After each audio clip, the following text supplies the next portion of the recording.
Hi, ako nga pala si Jan Revilla, isang makatang nagpapakatulubhasa. Ang tulang aking ibabahagi ay para sa mga katulad kong gustong umusad sa nakaraan. Ang piyesang ito ay pinamagatang Pag-usad. Kamusta? Mahigit ilang taon na nakalipas mula nang tayo hindi nagkita at nagkasama.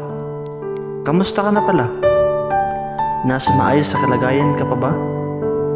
Kamusta na kayong dalawa? Pasensya na sa mga tanong na wala ng mga laga, kasi batid kong masaya ka nang kasama siya. Masaya ka na sa mundo niyong dalawa.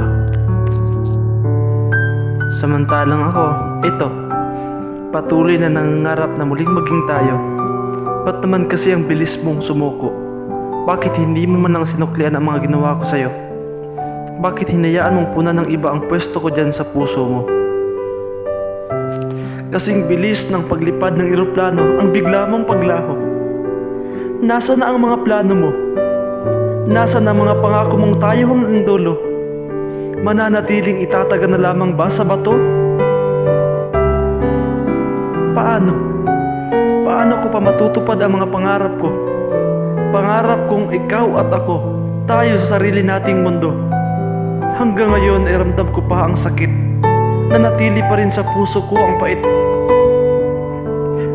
Pero wala na akong magagawa kung tutuldokan mo na talaga. Mahirap man, subalit tatanggapin ko na. Tatanggapin ko nang wala ng pag-asa. Tatanggapin ko nang kailangan ko nang umusad mag-isa.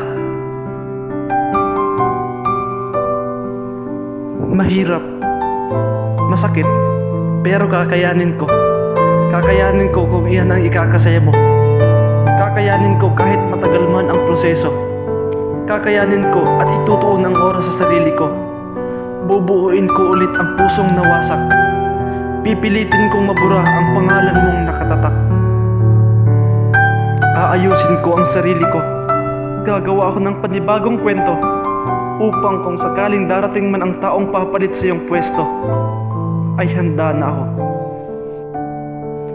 Handa na akong umiti ulit sa paboritong musika. Handa nang magkwento muli sa mga buwan at tala. Handa na akong gumawa ng panibagong alaala. Alaalang hindi na ikaw ang kasama, kundi siya na. Kabanatang hindi na ikaw ang paksa. At oo, pipilitin kong maging masaya. Pipilitin kong mawala ka sa alaala hanggang sa isang umaga. Pagmulat ko ng mata ay burado ka na. Masaya na ako't malaya ka na. Nakausad na ako't nahanap ang sariling halaga. Halagang nalimot ko noong kasama pa kita.